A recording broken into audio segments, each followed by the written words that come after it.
AC အိမ်တန်ရှင်းလောက်နေတဲ့အမျိုးသမီးတယောက်သူ့ရေးစားရဲ့စပွဲအောင်မှာလျှို့ဝှက်အကန့်လေးတစ်ခုကိုမတော်တဆတွေ့လိုက်မိတယ်ဆက်စုခြင်းစိတ်နဲ့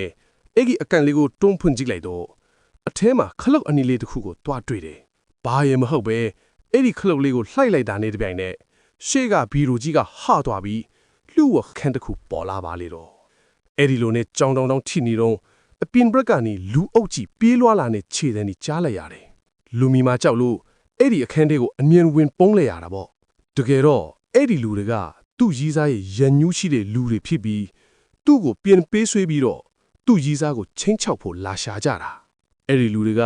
အိမ်တစ်ခုလုံးကိုမှွေးနောက်ရှာဖွေပြီးမြဲဘသူ့ကိုမှရှာမတွေ့ခဲ့ပါဘူးအဲ့ဒီချိန်မှာအခန်းထဲရောက်နေတဲ့အမျိုးသမီးကတော့လှူဝတ်အခန်းရဲ့အဆုံးထိရှောက်သွားရင်းနဲ့မြင်လဲရတဲ့မြင်ကွင်းကြောင့်သွေးပြက်မတက်ထိတ်လန့်သွားတော့တယ်အဲ့ဒါကဘာလဲဆိုတော့အိမ်ရဲ့ထောင်ပေါင်းစုံမှာတတ်ထားတဲ့စောင့်ကြည့်ကင်မရာတွေကိုအဲ့ဒီအခန်းထဲကနေအကုန်လမ်းမြင်နေရတာလေသူ့ရီးစားနဲ့ဒီအိမ်မှာအကြာကြီးအကျိုးနေလာခဲ့ပြီမဲ့တစ်ချိန်လုံးစောင့်ကြည့်ခံနေရမှန်ခုမှထိလိုက်ရတော့သူကတော်လေးကြောက်သွားတယ်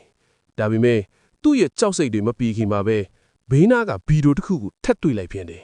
အဲ့ဒီထဲမှာလေတစ်ခုခုထပ်ရှိနေအောင်မဲ့လေသူ့စိတ်ထဲကနေထင်နေမိတယ်သူထင်တဲ့အတိုင်းပဲဗီဒီယိုတငါးကိုဖွင့်လိုက်တဲ့အချိန်